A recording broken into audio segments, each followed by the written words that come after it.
L'étoile de David qui avait guidé les rois mages jusqu'à l'enfant Jésus s'était déplacée le 20 mai 1992 de l'Orient jusqu'au mont Karikari, devenu la nouvelle demeure de l'Éternel Dieu. Tous les ans, les membres de l'association Zolo Amour OPH commémorent ce grand événement, comme le dit le grand maître de l'OPH, le deuxième plus grand événement après la naissance de l'enfant Jésus. À l'orée de la dite célébration, qui aura lieu le dimanche 21 mai 2023, la rédaction de la RTA OPH, donc disons toute l'équipe de la RTA OPH, a trouvé bon de s'entretenir avec le président adjoint de la côte BCI, Charles Mikungi Lundu, ici présent, pour en savoir un peu plus. Bonsoir Papa Charles, que Dieu vous bénisse abondamment. Bonsoir Madame la journaliste et bonsoir mes bien-aimés.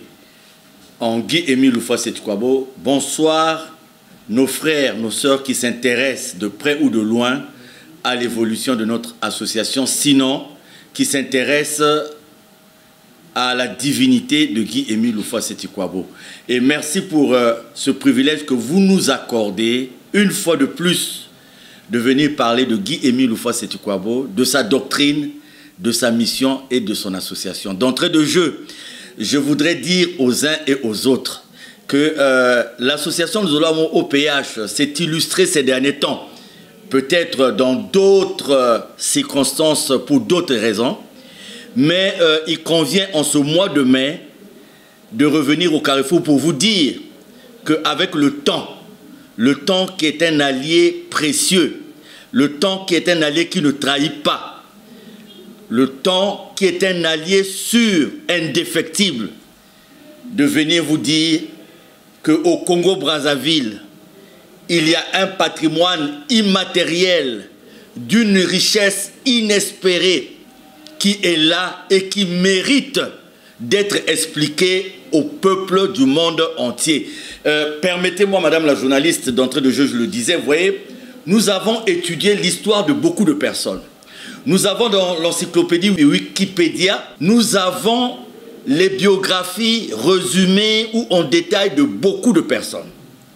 Et quand vous voyez les réalisations de ces personnes, vous les comparez aux réalisations, aux manifestations, aux révélations de Guy-Émile Loufa-Sétikwabo, vous vous arrêtez un instant et vous posez la question de savoir, mais comment un peuple dispose d'un patrimoine aussi important, mais pourquoi ce peuple ne prend pas la peine d'honorer ce patrimoine, d'expliquer au monde entier que nous avons ici au Congo-Brazzaville, parce que ce ne sont pas des chimères. J'ai dit que le temps ne trahit jamais. Et le temps est en train de nous démontrer que ce qui est dit depuis le départ et depuis toujours donne raison à Guy-Émile Loufa-Sétikwabo. Donc, merci pour ce privilège à l'occasion donc de la célébration de la fête anniversaire de la venue de la lumière. On a longtemps cru à des chimères. On a longtemps cru à des mensonges. Il y a des gens que nous avons vénérés et on s'est retrouvé par la suite dans le fait que ce qui était évoqué était faux. On a chanté le mensonge. On a glorifié le mensonge. On a loué ce qui est faux. Mais mes bien-aimés, nous sommes en présence de ce qui non seulement se révèle, mais aussi se confirme. Alors, comment, au lieu de voir l'aspect positif, qui est l'aspect le plus important de ce phénomène, pourquoi aujourd'hui on veut regarder Guy-Émile Loufa-Sétikwabo ou son association sous un autre angle? En revenant sur ce grand événement du 20 mai 1992, nous allons aussi, une fois de plus, essayer de dire au monde entier qu'au Congo-Brazzaville, il y a un homme de la terre que nous voyons avec des attributs qui ne sont pas les attributs d'un homme de la terre. Parce que ce sont, aujourd'hui, il s'agit de parler des signes. Si on a reconnu certains prophètes, certains hommes de Dieu, à travers des signes, il faut aujourd'hui dire de façon claire les signes qui démontrent la particularité de la mission de Guy-Émile Loufa-Sétikwabo. Merci beaucoup Papa Charles. Comme je l'ai souligné dans mon introduction, du développement et de l'implantation définitive de l'étoile de David au mont Karikari, quelle est la portée de la date du 20 mai de la marche de l'association Zolo Amour OPH? Vous savez, cet événement dont on parle, ceux qui ne sont pas dans l'association Zolo Amour pensent qu'il s'agit d'une publicité vaine. qu'il s'agit simplement du fait que les frères et les sœurs de l'association Nous Olamons OPH ont peut-être un besoin de se faire valoir ou un besoin de faire valoir la personne de Guy-Émile Loufoua-Seti-Kouabo. Mais je l'ai dit d'entrée de jeu, que quand vous avez dans votre patrimoine immatériel des manifestations quand même qui demandent à ce que les gens se penchent là-dessus et se posent des questions, mais il faut se pencher là-dessus. Écoutez, ce qui s'est passé le 20 mai 1992 a été vu, a été vécu. Les supports existent. Le retour de l'étoile de David à sa demeure au mont Kari-Kari a été vécu.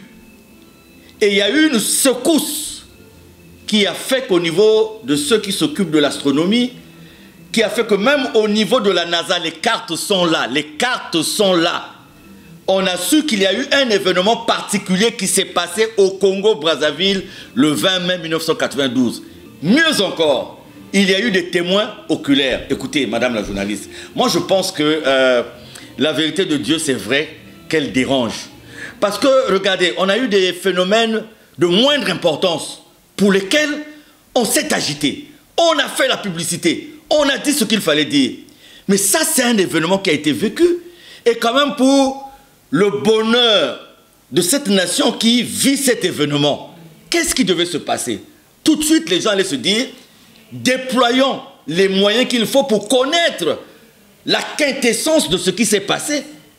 Mais on a laissé ce dossier à la disposition de Luzolo, alors que dans l'essor même de l'africanité, de la spiritualité, il s'agit là d'un élément très très important. Donc le 20 mai 1992, cette lumière s'est bel et bien installée à Kibossi.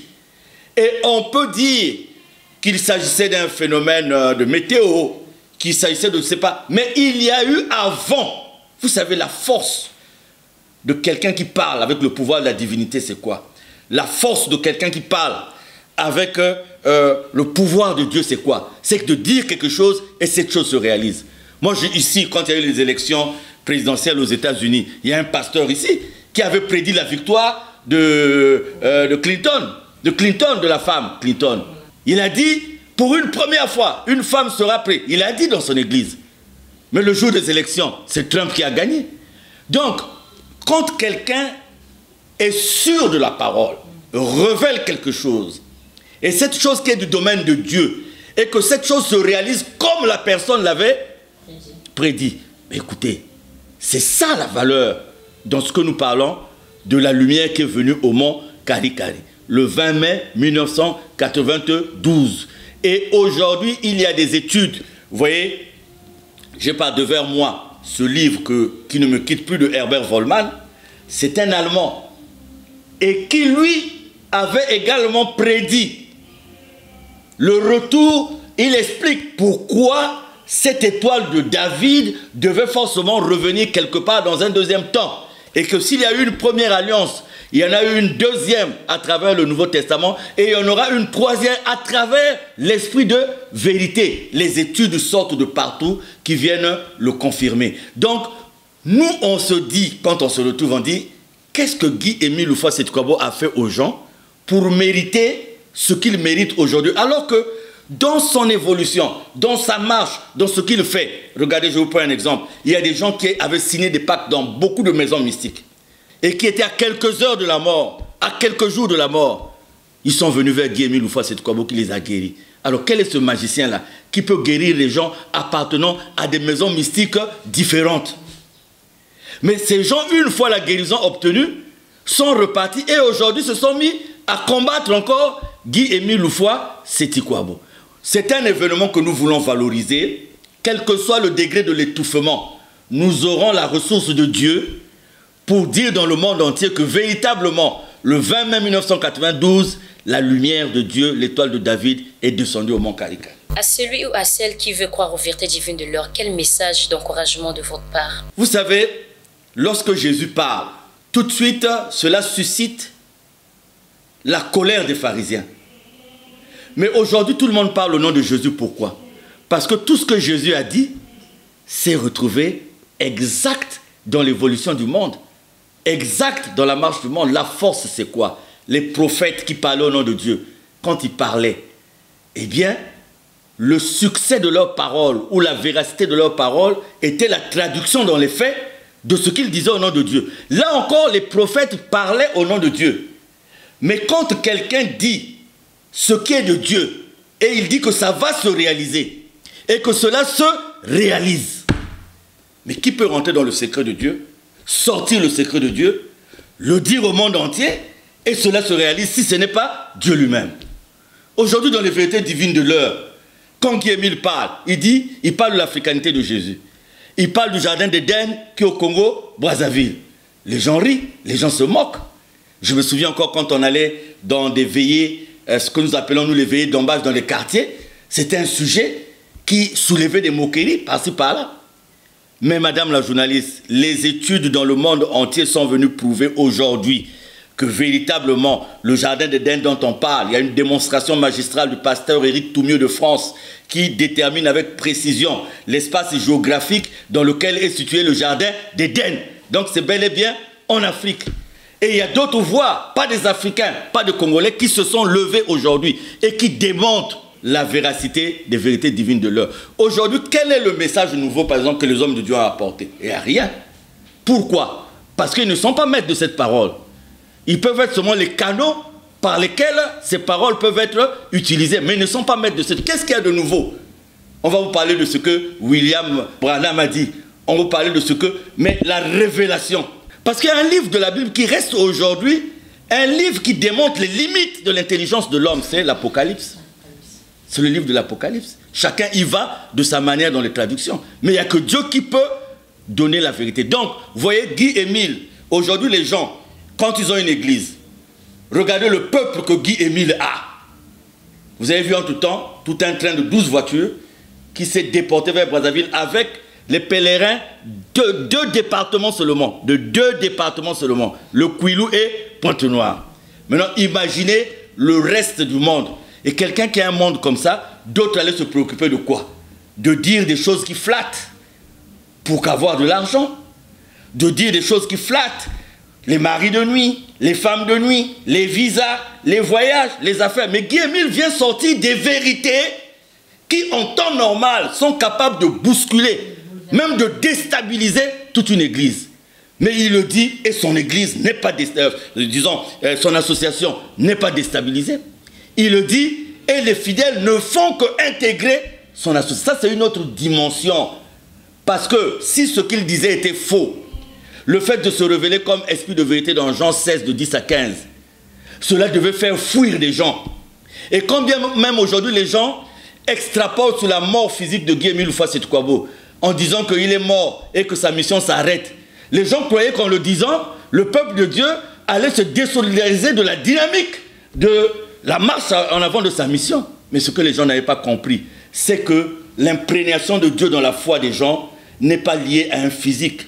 C'est un caractère sacré personnel qui découle de Dieu lui-même et qui touche le cœur des uns et des autres. Et c'est dans cette manifestation que se tient l'intimité des frères et sœurs de Luzolo avec leur Dieu, avec leur maître. Et donc, la garantie de Guy-Émile Loufa-Setukwabo aujourd'hui, c'est la réalisation dans les faits de ce qu'il dit, la preuve, l'argumentation par d'autres personnes même de ce qu'il a eu à dire. Merci beaucoup, Papa Charles. Pourquoi faut-il croire en la divinité de Guy-Émile Loufa-Setukwabo? Souffrir, le moi n'est pas bon. Mais je voudrais quand même, parce que cette question, je me la suis posée plusieurs fois. Pourquoi dois-je croire, moi, en la divinité de Guy-Émile Loufa-Setukwabo? Nous autres, nous avons roulé notre bosse dans beaucoup de dénominations. Nous sommes allés dans l'ésotérisme. Nous sommes allés dans le mysticisme. Donc, il est facile pour nous aujourd'hui de savoir ce qui est de Dieu et ce qui est du mystique. De savoir ce qui tient de Dieu et ce qui ne tient pas de Dieu. Parce que nous avons été dans un monde qui évolue en absolu contraire de la marche de Dieu. Et donc, déjà moi, de par cette comparaison, je vois que ne peut être au-dessus de toutes les maisons ésotériques, de toutes les maisons mystiques, que quelqu'un qui a la puissance de dominer tout le mysticisme.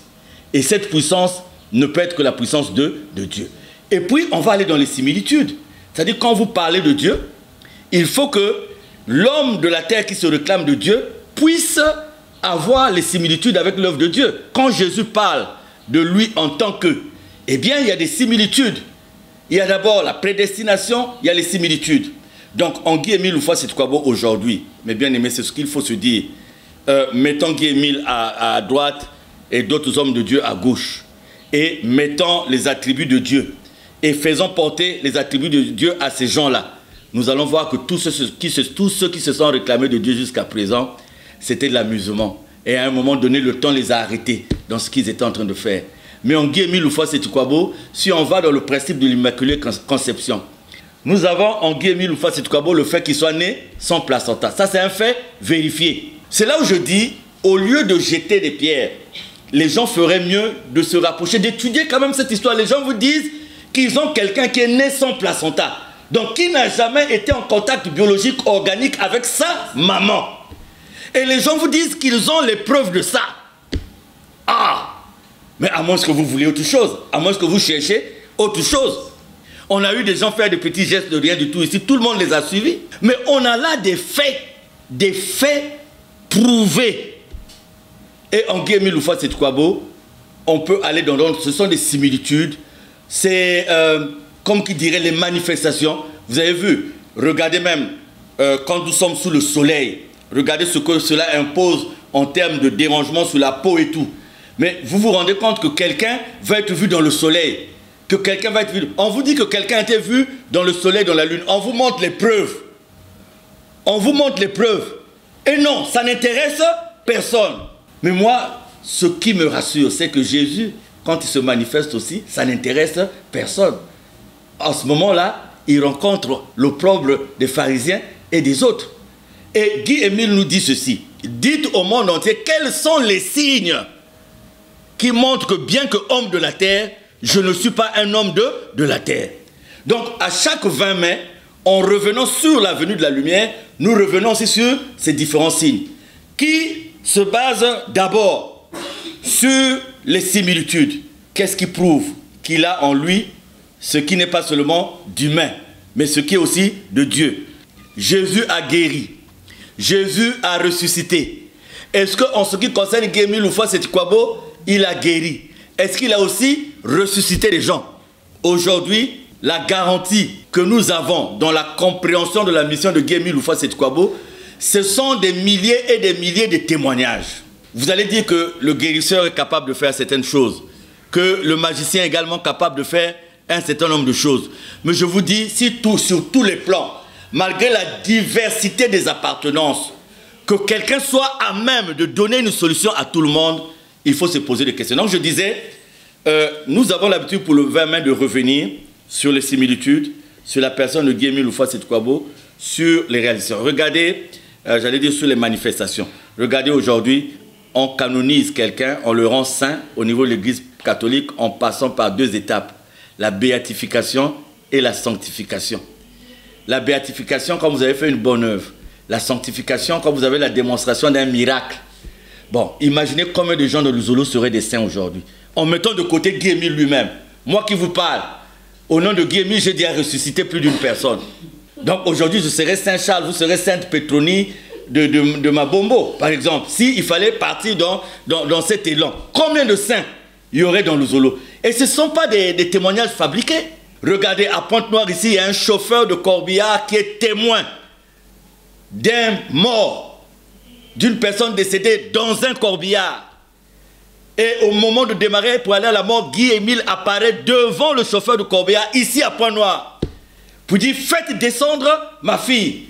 Et la personne qui était décédée se réveille. Ça se passe ici à Pointe-Noire. Regardez le cas de cet enfant, le cerveau dehors. Le cerveau dehors. On amène à la mort, à Brazzaville, dans un casier. Guy-Émile dit, allez lui donner une goutte de bière. Bière amicine. Les gens le trouvent de fou. Mais la maman qui a la foi s'arrange. Il dit à la maman, vous êtes la femme d'une autorité, on va vous ouvrir la morgue, allez le faire. Et la personne a retrouvé la vie. Et on peut multiplier exemple sur exemple. Nous avons rassemblé tous les témoignages de madame, je ne sais pas combien, le livre là, ça sera combien de livres que nous allons mettre sur Guy-Émile Loufa-Seti-Kouabo. Et donc quand quelqu'un fait des grimaces quelque part, voilà, tout le monde accourt.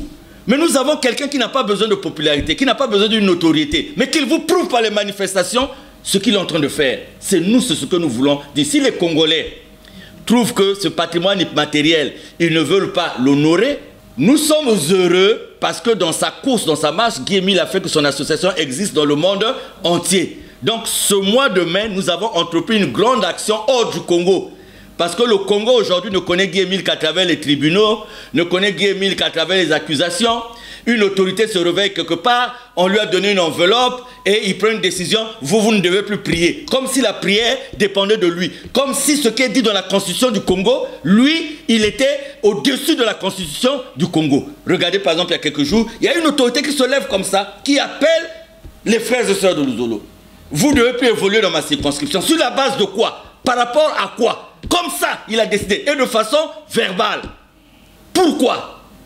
Et surtout dans une contrée où on trouve autant de confessions religieuses, on les trouve partout, des Ngunza, des Machuanistes qui prient de différentes obédiences, de différentes origines, qui prient librement. Mais vous arrivez à Luzolo, Luzolo devient comme si Luzolo négociait la possibilité de prier. Comme si Luzolo devait passer par d'autres dieux ici sur cette terre pour négocier la prière. Alors que le seul message que nous voulons apporter, c'est le respect de ce patrimoine immatériel par rapport aux manifestations, par rapport aux faits, par rapport aux supports. C'est tout. Nous ne dérangeons personne. Ne peut être dérangé que celui qui, dans une dimension, trouve que dans la lumière de Guy Émile Houphouët-Sétikwabo, il y a quelque chose qui dérange. Et sa personne, et peut-être son environnement. Mais sinon, qu'en temps normal, qu'est-ce qu'on peut reprocher à Guy Émile Houphouët-Sétikwabo aujourd'hui? Le fait que les gens dorment maintenant tranquillement dans les maisons qu'ils ont eu à construire, pendant des années et des années, ils n'arrivaient pas à dormir dans ces maisons-là. On va reprocher à Guy Émile Houphouët-Sétikwabo quoi aujourd'hui? C'est ça, madame la journaliste. Je reviens sur ce cas d'une autorité qui s'est levée un matin, qui appelle les gens, à partir d'aujourd'hui, vous ne pouvez plus prier. Pour quelle raison? Il ne donne aucune raison. Simplement parce que les gens sont passés, lui ont remis une enveloppe d'argent. Ça va durer jusqu'à quand? Ce qui est de Dieu est de Dieu. Et c'est ce que nous rencontrons, nous, dans la vulgarisation des vérités divines de l'heure. C'est pour ça que nous nous sommes dit, s'il y a une distraction au niveau d'ici, nous avons lancé des grandes opérations au niveau de l'étranger, en France et tout, parce que notre association est établie de façon légale au niveau de l'étranger. En Afrique, au Gabon, au Ghana, en Côte d'Ivoire, au Bénin, particulièrement en France, Belgique, Italie, la France, les États-Unis, en Amérique du Nord. Nous existons de façon légale, avec des documents clairs. Donc ce que nous ne pouvons pas faire ici, nous pouvons le faire là-bas. Président, avant de conclure, quel est le devenir de la SLAOPA selon vous? Le devenir de l'association de Guy Émile Houphouët-Sétikwabo est entre les mains de Dieu. Donc j'aime autant dire aux uns aux autres que tout ce que les gens feront ne servira absolument à rien du tout. Parce que c'est une marche qu'aucun homme de la terre ne peut arrêter. Et cela doit servir de leçon. Parce que, à moins que les gens soient aveuglés, ben c'est aussi la prédestination. Notre association aujourd'hui est sur deux objectifs principaux. Le premier, c'est la propagation des vérités divines de l'heure. Deuxième, le but de l'association, mettre en place la vision de Guy Émile Houphouët-Sétikwabo.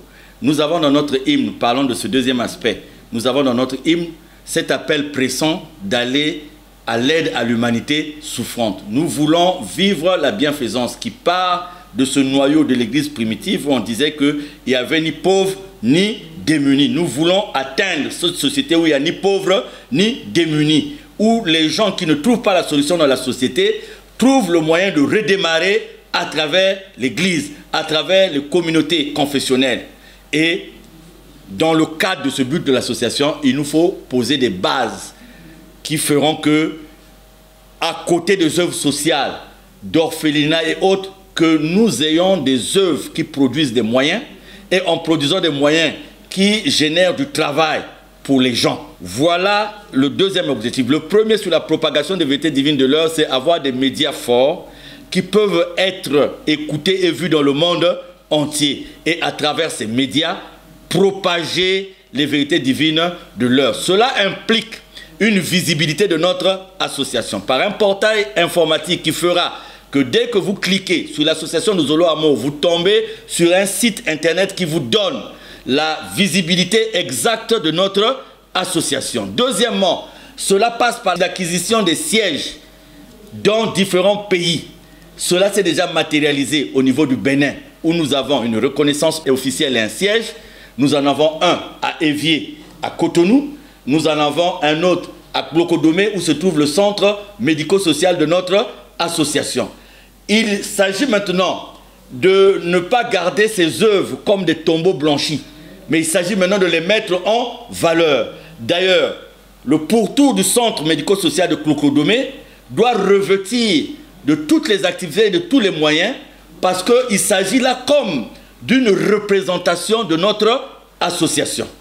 Nous avons au Gabon acquis déjà un terrain. Nous avons acquis un terrain au Bénin sur lequel il faut ériger un siège où il y aura des cases de passage, où on pourra recevoir des gens qui sont sans domicile pendant un moment et en même temps présenter aussi la visibilité de notre association, parce que dans chaque siège, il y aura des bibliothèques qui vont avoir tous les enseignements de Guy-Émile Houphouët Kwabo, qui vont avoir les grands moments de l'histoire de notre association avec les témoignages et tout, où il y aura le relais de nos médias au niveau de ces sièges. Et donc le terrain au Gabon, il est acquis. Nous avions, avant l'acquisition de ces terrains, nous avions, avant la crise, d'autres terrains pour lesquels Guy-Émile avait dit qu'il fallait mettre des centres médico-sociaux. Donc il s'agissait de Klokodomé au Bénin, je vous en ai parlé. En Côte d'Ivoire, à Abidjan, il y a un terrain. Au Cabinda, l'Angola, il y a un terrain. Et au Gabon, il y a un terrain à Gravier. Et donc, par rapport à la crise, il y a eu un peu, comme qui dirait, un peu de lenteur là-dessus. Mais à la lumière de la visite que notre président adjoint, notre suppléant, le frère Tacite Théodore Tobekende, a effectué en Afrique de l'Ouest, nous avons revu la visibilité au niveau du Bénin, non seulement du siège de Évier, de Klokodomé, mais encore d'un grand terrain que nous avons, parce qu'il y a toute une localité qui est désormais acquise à la cause de Guy-Émile Houphouët Kwabo, c'est la localité de Dogbo, où nous avons aussi acquis un terrain propre et nous avions même commencé à lancer une activité. Au Ghana, nous avions, avec l'aide des sections de Point Noir du Koulou à l'époque, obtenu un terrain qui existe encore là-bas, dans Accra. Nous avons un terrain dans Accra et nous avons pensé aujourd'hui renforcer les activités d'un frère ghanéen qui tient la section au niveau de Eastern Region, où il y a une école privée et où il y a des plantations pour permettre de générer de l'argent qui feront qu'on puisse mettre en valeur le terrain d'Accra.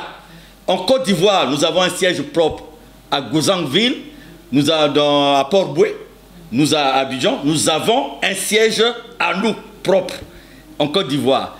Et aujourd'hui en France, nous avons lancé une campagne pour l'acquisition d'un siège. Parce qu'à l'époque, avant la crise, le président fondateur avait déjà instruit sur l'acquisition d'un siège à Paris. Et on avait déjà atteint un niveau de cotisation, malheureusement. Donc nous sommes obligés de tout reprendre à zéro. Le siège de la France aura pour efficacité une meilleure visibilité de notre association. Et ça, c'est une urgence pour nous. Nous allons l'avoir, ce siège à Paris. L'association Nozolo Amour, aujourd'hui, a sa reconnaissance officielle en France. Et donc, c'est une évidence que d'avoir un siège là-bas. Et aux États-Unis, nous avons tous les documents à travers notre cellule, qui était encore cellule à Aurora, au Colorado, et qui a fait que, à travers la famille Miena et les autres frères et sœurs qui sont là-bas, nous avons aujourd'hui l'association Nozolo Amour OPH qui est reconnue de façon officielle aux États-Unis d'Amérique. Pourquoi je vous le dis? Parce que les crocs en jambes qu'on nous fait au Congo là ne serviront absolument à rien, parce que l'activité est déjà en marche. Mais cependant, malgré l'attitude des uns et des autres au Congo aussi nous progressons.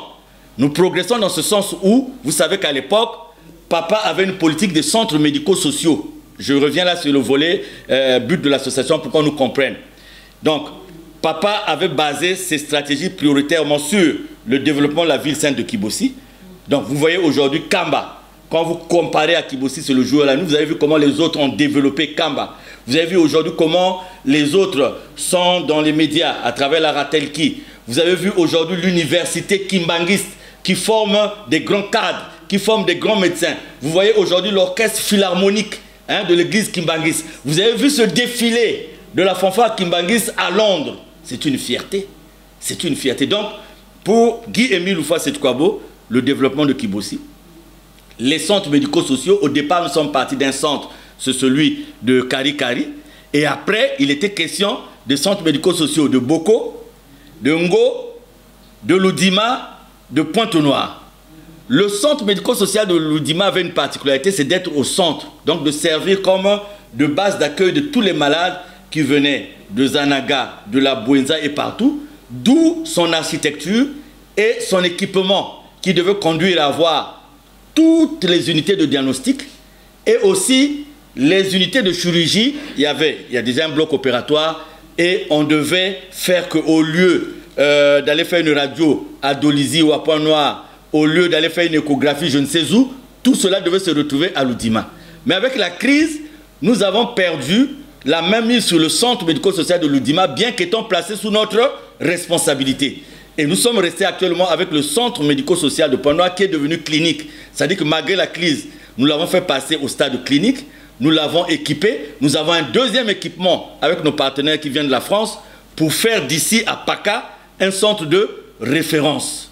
Et nous avons aussi, dans ce cadre-là, lancé une grande activité agro-pastorale dont je tais les détails parce qu'il s'agit là d'une activité pour laquelle nous ne voulons pas communiquer pour l'instant. Donc malgré la crise, nous avons évolué. Rien qu'à Pointe-Noire et au Kouilou, nous avons 85 terrains. Et voyez-vous, nous avons au niveau de Pointe-Noire commencé à avoir déjà dans nos représentations qu'on appelle les sections d'arrondissement des sièges propres. Vous avez aujourd'hui certaines sections qui ont leur siège, qui ont acheté leur parcelle dans la ville de Pointe-Noire. Vous avez par exemple la section Canon, qui est l'espace qui représente l'espace géographique de Ngoyo, qui a son siège propre. Vous avez ceux de l'OCH qui ont construit. Donc, nous sommes en train d'évoluer. Donc ça, c'est sur le cadre de la bienfaisance qui nous conduira à avoir des sociétés, des entreprises.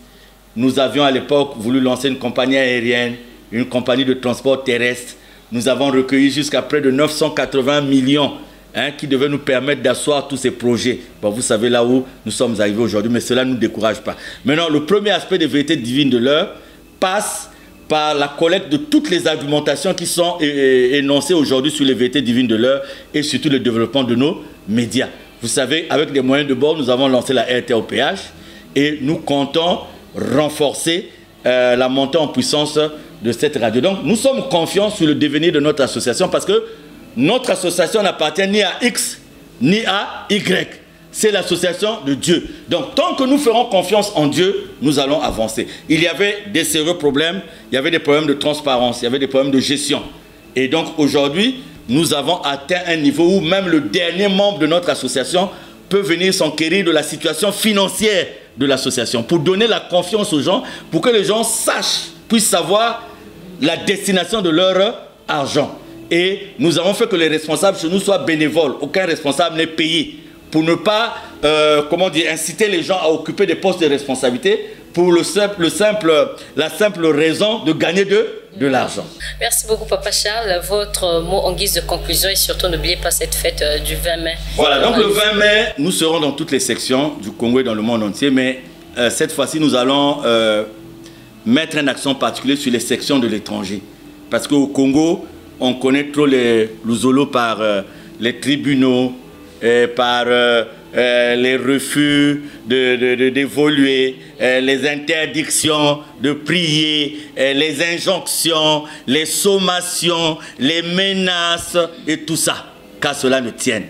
Je sais que tout ça nous a conduit à dépenser des sommes et des sommes d'argent. Mais voyez-vous, j'étais en train de dire à quelqu'un, voyez ces gens-là qu'on manipule, qu'on retourne, qu'on presse, qu'on tape sur la tête, ils sont toujours debout. Ça devait être un motif pour certains de se dire, est-ce que ce que nous sommes en train de faire est bien? Je vous ai parlé d'une autorité comme ça qui se lève un matin. Ça aussi, on voudrait quand même appeler très respectueusement les autorités à pouvoir quand même donner des leçons à certaines autorités qui pensent que de par leur caractère d'autorité, elles peuvent se permettre de prendre des décisions sans... Parce qu'aujourd'hui, si une autorité prend une décision et que nous nous levons pour lui porter plainte, pour lui dire que ce que vous avez pris comme décision, il faut nous démontrer les accusations qui sont portées dans votre décision. Qu'est-ce que ça fera? Quelqu'un se réveille un matin et dit vous ne pouvez plus prier. Pourquoi on ne peut plus prier trouble à l'ordre public? Donnez maintenant le caractère de trouble à l'ordre public. Nous étions en train de dire, les frères et sœurs ont dit, écoutez, on nous accuse de quelque chose, il faut qu'il y ait la démonstration. Mais vous savez, nous prions. Et je crois que en toute chose, quand on voit l'histoire de Dieu, l'histoire de Jésus, on se dit, est-ce qu'on va se conduire comme les hommes? Est-ce qu'on va se mettre au même niveau que les hommes? Est-ce qu'on va se mettre au même diapason que les hommes? Non. Nous ne ferons jamais ce que les hommes font. Et nous ferons ce que Dieu demande que nous puissions faire. Donc, le peuple de Dieu, il est là. Le 20 mai sera célébré là où chaque section aura donc arrêté le lieu de la célébration et selon le programme de chaque section. Mais nous, notre action sera beaucoup plus sur l'étranger parce que dès ce mois de mai, nous sommes partis à l'étranger. Et le temps que le Congo danse avec son folklore, nous sommes partis à l'étranger pour faire avancer la mission de Guy-Émile Loufa-Setkwa. Merci beaucoup Papa Charles, merci à vous auditeurs et téléspectateurs de la RTOPH. C'était l'entretien avec le président adjoint de la côte PCI, Charles Kongi Londo, que vous connaissez bien, sur la venue de la grande et terrible lumière et de son implantation définitive au mont Karikari le 20 mai 1992. Bonne suite des programmes sur les antennes de la RTOPH. Portez-vous bien, que Dieu vous bénisse.